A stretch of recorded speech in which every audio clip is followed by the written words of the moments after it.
This is Ambition Today. On today's episode, we are joined by Matt Mandell. He is the principal at GAM Payments, a payment solution provider for mid-market companies. This is Ambition Today. These are the entrepreneurs, creators, investors, and builders who ambitiously change to the world. Explore the hardships and heroisms of everyday life while we reveal the key moments to leave behind a lasting legacy. This is Ambition Today with Kevin Siskar. What's up, world? I am Kevin Siskar, and you are listening to Ambition Today. Make sure you subscribe to the pod in your favorite app. That's anywhere you want. Apple Podcasts, Spotify, Google Play, SoundCloud, Stitcher, Breaker. Really anywhere that you listen to podcasts. And big news. For as little as $3, you can now join the show's back channel. That's right. All the greatest fans of the Ambition Today show are now on the Ambition Today A-list. For every episode, we actually go longer with every guest, and we ask them one question: what is the single greatest piece of advice you've ever received? And tell us the story of how you learned it. If you want the answers to those questions, then join now at siskar.co/A-list.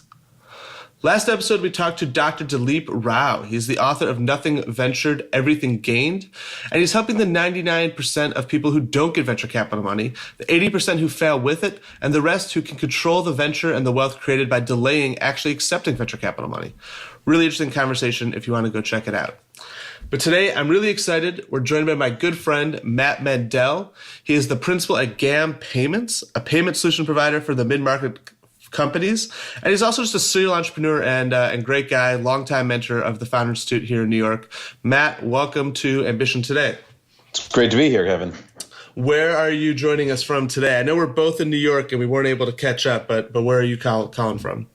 So I'm calling from my home in Westfield, New Jersey. So about probably an hour and 15 minutes from you with traffic. Yeah. But nice. Well, let's jump in. Let's jump into locations again. Where did you grow up? And tell us a little bit about that. Sure. So I grew up in northern New Jersey in Bergen County and lived there until college, where when I moved to D.C., spent about 12 years there. Then jumped to New York for 4 years, and then due to New York real estate realities, we ended up moving out to a home where a mortgage is less capital intensive than renting an apartment. Yeah, for sure. So tell us a little bit about growing up. Were there any entrepreneurial influences? Did you grow up around entrepreneurs? Yes, no, maybe not. Absolutely. So I didn't know what really an employee was because I grew up and everyone like in my family was an owner of this, or was a principal or started this or built that. And my grandfather was in the heating, ventilating, and air conditioning business, and it was Mandell Mechanical, which was his company. My father was a dentist. My mother took over my grandfather's business and still runs it today in plastic packaging. My cousin owns an alarm company, and it was just sort of I didn't really understand there was any other option besides like starting something and owning something. Yeah. What sort of mentality do you think that puts you in? And as you grew up, did you see like kind of the way you thought raging against maybe your peers or friends or other people that were going the more traditional route? I'm not sure if I don't know how to look at the world differently. I feel like it'd be sort of like growing up colorblind, where you don't realize that you're lacking color and everything would be a shade of gray. It just sort of is the way it is, and I never knew any different, so I never knew to ask or think or look any different. Yeah. I've been told numerous times that I look at the world very differently than other people, but that's more recently in life that I've come to appreciate and realize that more than that early. Nice. So how old were you when you started your first company? So I was 12 when I started my first company, and I was at camp and I saw company, which I have no idea if it's around anymore, but it was a DJ company called Turning Circles, and they came with these huge screens and just like a massive amount of sound equipment that was just piled in the back of a truck, and I was like, this is so much fun. And from there, I ripped out the sound system that was in my parents' family room, which I think I appreciate them letting me do, and ended up becoming a DJ and building out from there and saving up and buying lights and, and expanding. And quite honestly, even my parents would, drive me to a gig, and I would make probably, I don't know, $100, $150, and they would probably spend more than that in gas and tolls and dinner for the two of them. But their Friday night would be supporting me, completely, which is something that I probably don't thank my mom enough for. But it was certainly, like the precursor of everything. And I remember, vividly sitting there with my dad thinking like, well, should I open up a kiosk at a mall, selling cotton candy? It's like, okay, well, how would I staff that when I was at school? And I mean, this is when I was 14 years old, and I'm sure that there's no way he thought I would ever actually do it, but he still went through the thought exercise of how much would it cost? How do you handle this? Like, how do you handle operations? Like, how do you handle quality? Like, what would you do? And it was just, I mean, I'm sure that he knew that it was not a likely thing, but he still walked through it. And like, what would you sell? Like, how would you do it? And that I think is invaluable. Yeah, that's a good point, because, I see the same thing with sort of the entrepreneurs in my own family where, you talk to some people and you say, oh, I have a good idea. And they say, oh, that's good. You should do that. Right. And then you talk to other people and they're like, they get right into the back of the envelope math where it's like, okay, so, and they literally just grab a pen and a piece of paper and they start scribbling out, staffing and costs and all that. So what does this really look like? And, they really just jump into it. And yeah, that's great to see that you sort of had that support, and especially from your parents going on. So that's awesome. Well, and it's really funny because there's this back and forth that I feel like I've experienced in my own life where it's, if you knew all the things that will go wrong, you probably won't invest in that and wouldn't go into it. But if you don't know, and you would jump into it with both feet, and there's a balance there. And I feel like it's the same thing with, I think it may have been like Reid Hoffman or one of the other venture capitalists who remarked that if you look at the young guys want to invest in everything that the old guys already have been burned on, and there's the kind of cycle back and forth of like things coming back around because of the ignorance and knowledge. Yeah. Nice. So, was there any companies between this and college at George Washington? Yeah. So my first company was Spotlight Productions, which was a company where we provided lights, music, and fun foods, which was borrowing my sister's popcorn machine because she loved popcorn, and I had a cotton candy machine. Then we had lights and music, and I worked with a friend of mine, Andy, in high school. And was doing fairly well for a high school student, and decided that and was told fairly directly that I needed to go to college because being a DJ was not necessarily the most sustainable thing, and get an education. Nice. So you went to George Washington, right? Yep. What did you study, and what did you learn? So I studied psychology and communications. I think that so in while I was there, I think the big thing is in college is finding a place where you're happy and finding out sort of who you are and testing and trying things. And I think that's like meeting different people, being exposed as much as possible, and just being out there. I got an offer to go to college in Pennsylvania that would have given me money and would have been, I think, a phenomenal education, but there wasn't the I guess there wasn't I guess the kind of life and the passion that I have living in a city, and I think that I realized early enough on to go to a city where there's more going on and more that could be taken advantage of. I mean, it's really hard to sort of paint the picture in advance and figure out what you're going to learn from an experience. But I ended up meeting a friend who was on the crew team, and through that we ended up starting a company that didn't last very long. But the concept was essentially to trade books back and forth. It was called Varsity Text, and the thought was, if you look at a book as an asset, you essentially buy it at the beginning of a 16-week period for 100 cents on the dollar, and then at the end of 16 weeks, it's worth 2%, 5%, maybe if you're lucky, 15, 20%, and it's happening all over and over and over again. Yeah, it's the worst. And these books are like $80 a pop. Yep, but I did feel a sense of emotional security having the book there, because if I panicked before a test, I could at least use it then. And I truly appreciated having the books there, so I would always buy them.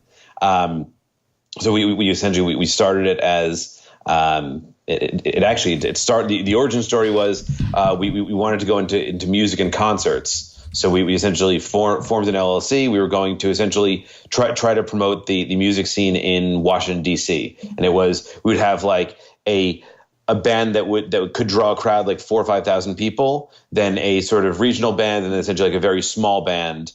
And we presented this to my roommate's father, who was a retired finance guy, and he hated the idea. I think what he hated was we were rolling the dice with probably $50,000 to $100,000 a night. And I think that was too high of a risk, or too high of a beta, if you want to gussy it up with fancy terms. And we were talking about what if we build an exchange for books? And his response was like, I'll give you money for that idea. And I think what he saw was the ability to potentially have a write-off, as well as the ability to have a slower burn on capital. And so we and this is 2002, I believe, 2002, 2003. So we spoke to through someone who we did printed promotional products through. She had a friend who was in PR, who had a friend who owned a company in the a .com in the dental space, and he lent us one of his programmers to build out our first website, which was very, very boring, by today's standards, obviously. And we then found a partnership with a couple of booksellers, because we realized was if you're building a marketplace, that essentially what was the classic marketplace where you needed to have the books on the platform, or else it was useless, because essentially you would go to it once and build from there. This is before there were aggressive APIs and all the connectivity that you have today. And we found, I believe it was 2 or 3 different sellers who would send us a CSV file. And we would upload a CSV file that would populate the site, because we essentially had only 1 or 2 sellers to begin with that essentially got most of the stuff going. And that we learned, do not fight about $500 million per semester in marketing, which is what was being spent by Follett and Barnes & Noble, which I believe is actually more where your money was going. Yeah. And it was a powerful lesson. But that it sort of organically led in. It sort of organically led into our next business, because I got a random call as I was getting off the elevator on my cell phone one day, walking back to the dorm, and it was the Washington Post. And the Washington Post wanted to do a story on Varsity Text, which was an amazing thing and an amazing get, which I literally. Awesome. It was one of the few things the PR firm got. Unfortunately, my co-founder wasn't there at the time, and I knew that if I walked down the hallway, I was going to lose cell service and the call would die. So I got off the elevator. Instead of making a left, I made a right, went around the corner, and sat on a windowsill of my college dorm and gave the interview. And so from there, I learned something about universities, which is they are very, very sensitive to press. And what that meant is they monitor everything all the time. So we essentially, it was my, I believe it was 20th birthday. And we were in the front page of the business section of the Washington Post, below the fold, unfortunately, but still there. And we then got a call the next day from the university, who didn't understand technology at all, saying, we hear you're running a business out of your dorm room, which, I mean, you essentially are running a business from anywhere that you have a computer, if you work in the internet, because we weren't hosting servers from our dorm room. Right, but this is still a time where that's kind of people are still trying to understand that. And they think you have desks in there probably, and staff, and we had the horrible desks and the horrible chairs that the university provided us with, but nothing more than that. So, well, that's awesome that you guys got in the Post. Tell me a little bit about DC Snacks, and because I know that you did that for quite a bit. Tell me about that journey. So the book company led into that, because our response was, no, we have an office. It's just off campus. So we essentially went around frantically looking for the cheapest space that we could find off campus to give them an address. and to give them a location that we were off campus. And what made sense then, but makes no sense now, was we didn't want to burden our investor with the expense of rental and the expense of the rental location. So we started a late night food delivery company. And it started out it was called Campus Snacks.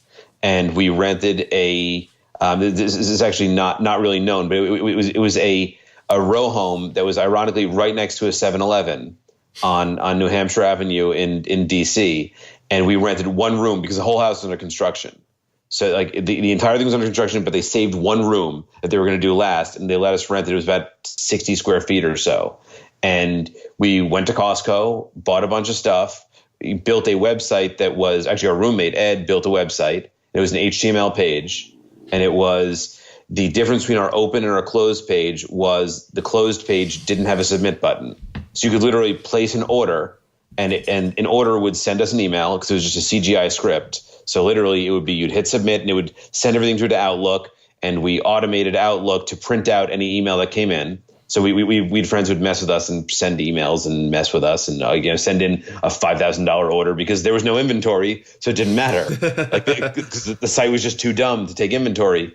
And we were open Thursday, Friday, Saturday, and because we wanted to be still responsible students. And on Thursday, every single Thursday, we would go around to every single dorm on campus, and I would go and drop off an order at Kinko's. They would photocopy it and cut it, and then Thursday afternoon, there were 2 or 3 of us would go around and put flyers under every single door on campus to guerrilla market. And we ended up building out a nice sized company. So I'm sorry, it started as College Snacks. Then we had a partner who wanted to leave, and then we rebranded as Campus Snacks. Then a couple years later, we rebranded as DC Snacks. And from that house, we essentially moved to a garage that these same people owned. And so we moved up to a garage. And then one evening, our freezer went down. And a little known fact is ice cream companies who we were using guaranteed the product in their freezers. So they showed up one evening with these 12 by 12 inch cubes of dry ice. And he rolled, the guy rolled up the garage door, and it looked like a convenience store on the inside because it was literally, we painted the walls and it was really nice. And he was just cracking huge 12 by 12 blocks of dry ice, putting it in the freezer. And one of the neighbors called Washington, D.C. to essentially report us for improperly operating a business, even though we got everything was done by the book. But they weren't happy because it was in a residential neighborhood. Yeah, and that ended up getting us moved to another location. Yeah, which was about a block from the White House. Nice. Well, that's awesome. It sounds like a great lesson, and especially it feels like you definitely learned a lot through the process. Let's take a quick break. We're here with Matt Mandell talking about his journey through entrepreneurship, and right now DC Snacks. We'll be right back with more. This is Ambition Today. Make sure you join the Ambition Today A-List. That's the show's back channel where you can learn the single greatest piece of advice our guests have ever received, including this episode with Matt Mandell. The price is super founder-friendly, starting at only $3, and you can visit syscar.co/A-List to join right now. Ambition Today is happy to partner with the Founder Institute, the world's premier pre-seed startup accelerator. Founder Institute has graduated over 3,000 technology companies across 6 continents, and through that time we've learned a lot. And we've used that data to compile the best personality traits of successful founders. Things like fluid intelligence, openness, conscientiousness, and more. If you think you have entrepreneurial DNA and want to find out what your personality profile is, then visit fi.co/join/ambition to apply, take the test, and find out. And Audible. Visit audibletrial.com/ambition today to download and keep any audiobook for free. I recently was reading Flash Boys by Michael Lewis and have loved it. A great story of how Wall Street has really changed over the years due to high-frequency trading, and how those trades that you think you may be executing on Scottrade, E-Trade, Robinhood are actually being front-run. Really a great book. Check out Flash Boys if you're interested in that. audibletrial.com/ambition today to download and listen for free. And now back to this amazing episode of Ambition Today. Visit Ambition Today online at syscar.co and follow the show on social media at Ambition Today. Welcome back. We are here with Matt Mandell. Before the break, we were talking about his company, DC Snacks. Matt, I want to get up to GAM Payments, but I know that there's a plethora of other companies in there that you've started or bought and then flipped and sold over the years, some of which include raincoats. I'll let you elaborate on that. Collars for dogs. Our dog Scarlett has one of your collars, loves it, amazing. Excellent. So talk to me, give us sort of the movie montage. Talk us about, all these other companies and, what you've been doing in recent years with buying, selling, and then we'll get into GAM Payments a little bit. Sure. So we essentially had leases for all year round, not just the 8 months of the year that college is in session. And our solution to that was to build out a college storage business, and that was called Store for Summer. That essentially started because we had a friend who had bad experience, and we saw that it was fairly easy to deliver a good experience with moving because it's a very stressful time. And that business became my drug because it kept growing year over year over year. After about 4 years, I wanted to get rid of it and partnered with a moving company who bought it from me on an earnout. And as soon as they bought it from me, I focused only on marketing and sales, and I blew it up and just took over all their profits and took over our 3-year hurdles were being met in year one because I didn't have to deal with all the operations. Then they ended up giving that back to me. So that was a business that kept boomeranging back to me. And I finally ended up selling it about 2 years ago or so, finally. So it was literally licensed, sold, and any possible thing that could have happened to a business, what happened to that business. From there, we tried to expand the storage business into bins and things like that, like storage bins for adults. Which essentially was called Simple Storage, which I still own the domain name but don't really do anything with it. And that essentially was retired. We then went into services, which was a booking company called City Centric, where we essentially could book services, which was good but not a great business. So all these things were nice 6-figure businesses, but not as large as I wanted it to be. Then about 2013, I kind of went into the belief and strong belief that you could buy a business more efficiently than grow a business from scratch.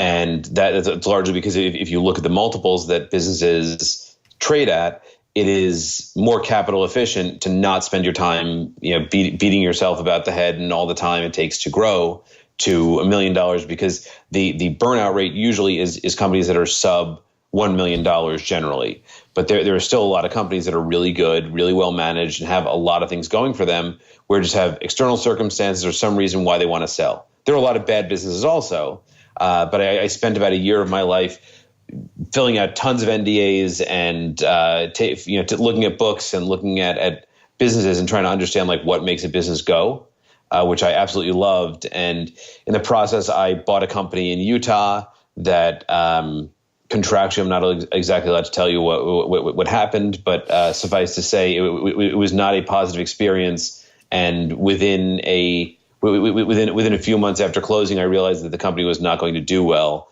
And as part of that, this is in 2014.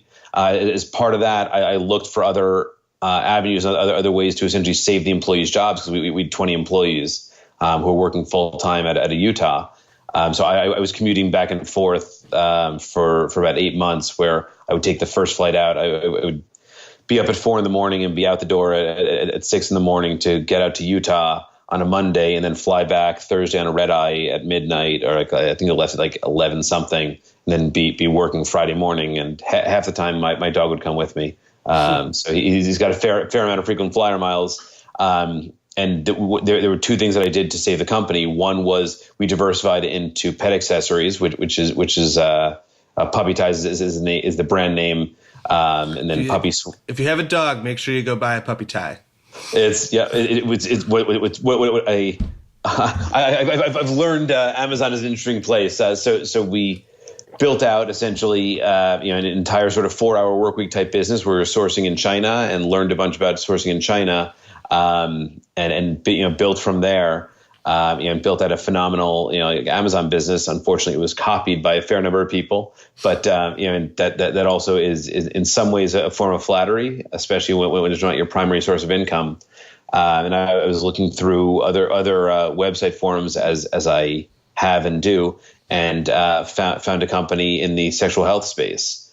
And so I was sitting there I had 20 employees in Utah, which is considered a very conservative state.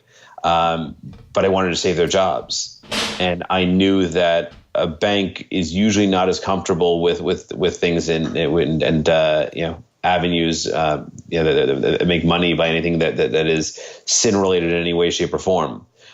So we ended up we acquired that company in 2015, and have been operating it. Essentially, it's saved about originally 5 or 6, and it ended up being that there are about 2 or 3 employees who stayed with me long term as a result of that acquisition. So it was a slightly softer landing for at least some of the people, for better or worse, which is still a certainly frustrating experience to speak about, but it did teach me a fair amount.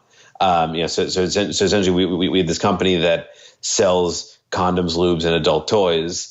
All pleasure products, and the bank wanted nothing to do with it. We ended up, working out our note that we had with the bank. We essentially are almost finished in 2018 with paying off the sellers and negotiating that as best we could, and essentially took the company and grew it, and essentially right around then was when I started focusing on how do I simplify things and how do I get out of the things that are not the best use of time and focus on things that are the best use of time.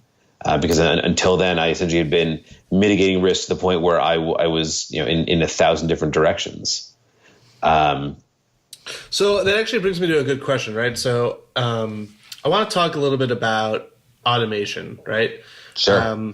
Obviously, it's, the way the story unravels, it feels like you had your a lot of things going on in many directions, right? And so, how did you manage that, right? And when is automation good, and when is it bad? So I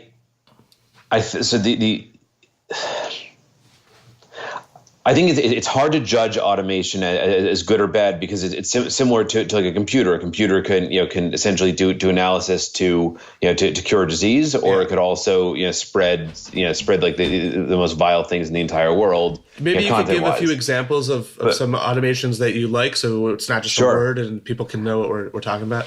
Absolutely. So I think that my favorite automations that save me the most time on a regular basis, I would say the first one is email rules. And one email rule that would be hugely impactful is take any email, and you can do this in any software at all. I tend to live on the Google Suite usually, but it can be anywhere. Set up a rule where if there's a word unsubscribe in the email, put it into a separate folder. And you can check that folder as often as you like or as infrequently as you like, but taking all that out of your inbox removes, I think, a lot of the cognitive load that people have.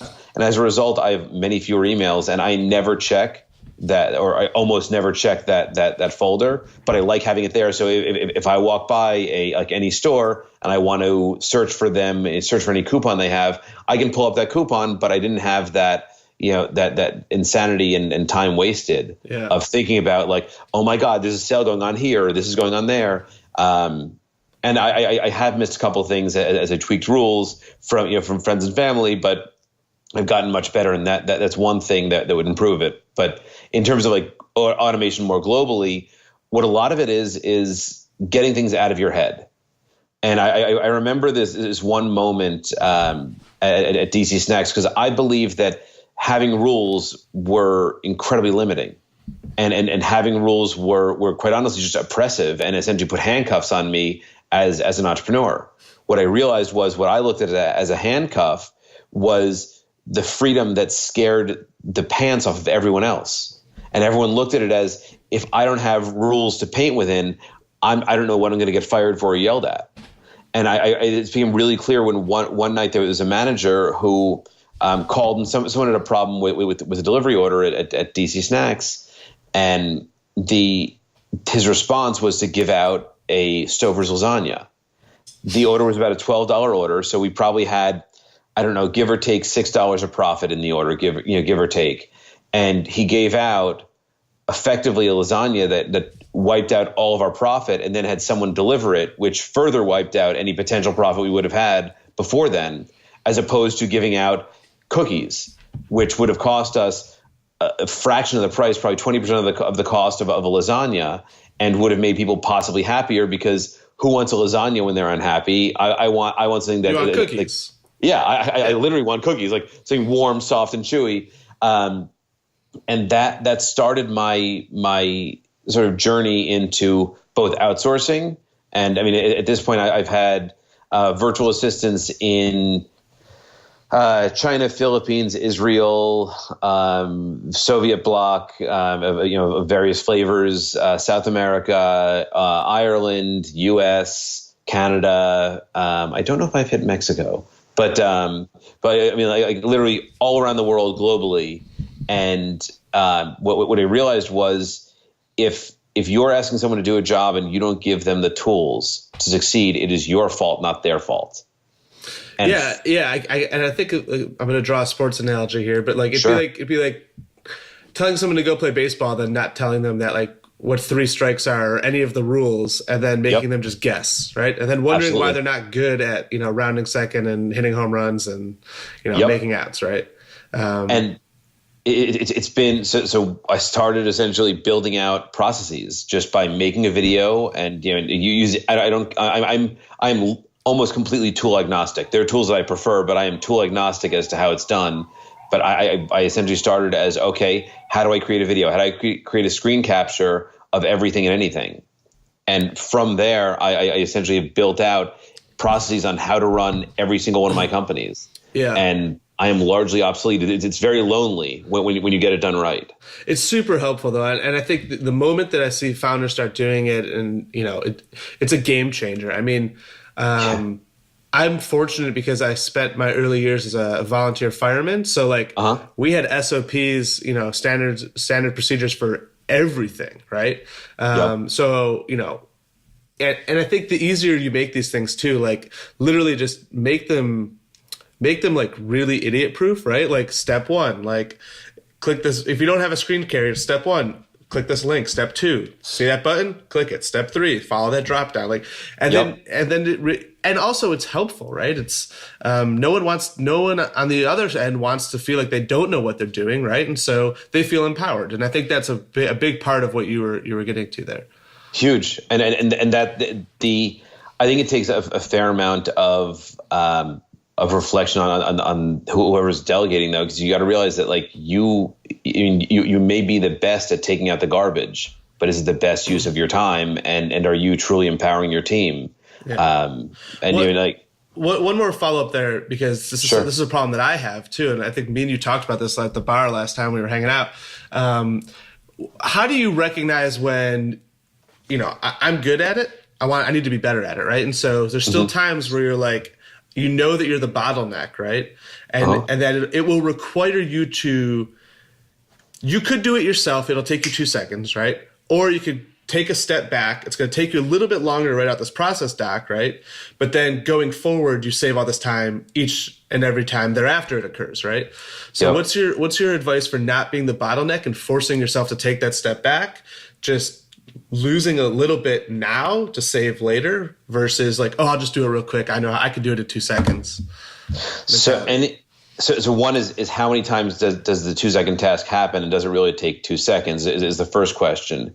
But I also I have a couple of beliefs that have shifted, and one is that if something goes wrong, it's my fault for not setting up the correct system and process for my team.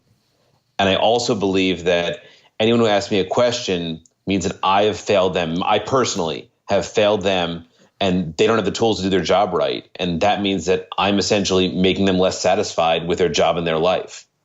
So I don't look at it as their failure. It is my failure fundamentally. Right. but again, getting back to the like how do you avoid the problem? I believe that silence is enthusiastic acceptance of whoever wants to do the work. So what that means is I was heading to Las Vegas about 2 weeks ago, and we're essentially starting to build a fair amount of content for the payment site. And what I said was, I have an editing step in the process, and my response is, if I don't respond to you within 24 hours, you do what you think is best. And by essentially, so I have a time for myself. There were other things that were more important that I couldn't get to it. So they are fully empowered, and it is not my fault. Like it is completely like my fault for not giving input sooner.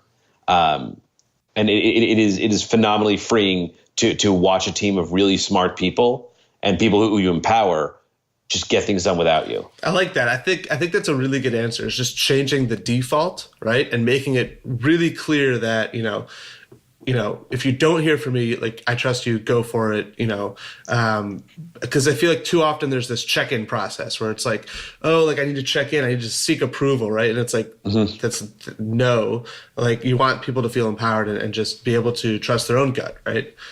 Well, the other thing is, what's the highest and best use of your time? And there are, so I have a bunch of people on my team where they'll come to me with a question and I will say, you solve it and don't tell me the answer. Because if I ask you what color t-shirt should you wear and you say, I'm going to wear the blue one, then I can think in my head, well, would the black one be better? It's going to be hot. Maybe you should have worn a white one because, we're going to do this or that. It's useless. Yeah. Don't tell me the answer so I don't have it in my head so I can focus on things that are more important. I love that. I like that a lot. Well, let's quickly move on because I know we're at time here. We're going a little bit long, but let's talk about GAM Payments. Give us a little bit about what you're building, what's going on, and what you're doing there. So this started organically as a couple of people who were getting together. It was Greg, Anthony, and myself, Matt, which is why it's GAM.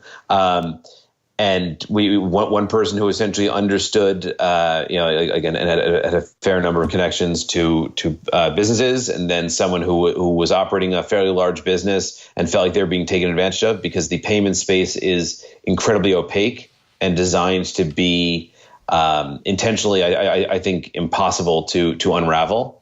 And we said that we want to essentially find clients who can benefit from being overserved and have complete transparency in the payment space.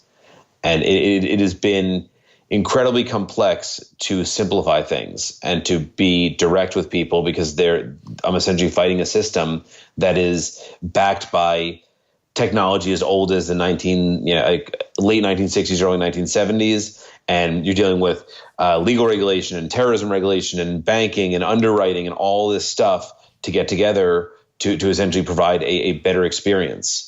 And a lot of it comes with knowing technology much better than other people and caring, and sort of tweaking and asking and learning that when someone doesn't want to answer a question, you probably know that you're on to the right solution. Yeah. Love that. So where do you see this going in, 5 years or so? So I believe that we quite honestly are growing incredibly aggressively. And what's changed is I've gotten to the point where I know how to do the tasks, and then I've now created the processes to outsource them. And as that grows, that means that I can focus only on sales. And as I focus only on sales and growing the business, it has grown. And we have a very healthy pipeline right now. So my goal is to find more people who are the right clients for us, and focusing on them like a laser. Nice, awesome. Well, this has been a great episode, Matt. Is there anything else that you'd like to share we didn't maybe get to? Sure. So I would say that my passion on the side is helping companies become much more efficient. It is not something that I am paid for or do consulting for, but I'm happy to help anyone because it has been life-changing for me to do and freed up untold amounts of time that have allowed me to really just like take things and grow and quite honestly massively impact all my team's life because I think they have a much better experience because all the people who work with you may not say it, but they can feel when you're stressed. They can feel when you are like, under pressure or like really happy or this or that. And no, I think there's actually a little insight in there too. I think, it really is true that the best way to learn is to be a teacher, right? And I think I've seen that with you as a mentor and founder student over the years. You're always willing to help other founders and help them with the lessons you've learned. And by doing that, I've seen it myself. That's an amazing way to learn myself and always stay upfront with what's happening. So that's great. That's awesome. Well, if you're out there, make sure you join the back channel. Get the single greatest piece of advice Matt has ever received. We're about to go record that next. As always, the show notes, which include everything we discussed, the links, everything will be up on our website, sysgar.co. If you think of one person that would find this advice useful, text this episode to them, share it with them, leave us a review. We really appreciate it. Matt, thank you again for coming on the pod. Any blog, Twitter, website, anything you want people to check out? Sure. So I'm mattmandell.com, and it's mattmandell.com/blog, and I will try to start blogging there much more. Awesome. Well, thank you again for coming on the episode. Everyone else, we will see you on the back channel. Stay curious, everyone, and we will see you soon. Thanks for listening to Ambition Today. Be sure to visit sysgar.co to get all the information from this episode and more great content. Until next time, stay curious, everyone.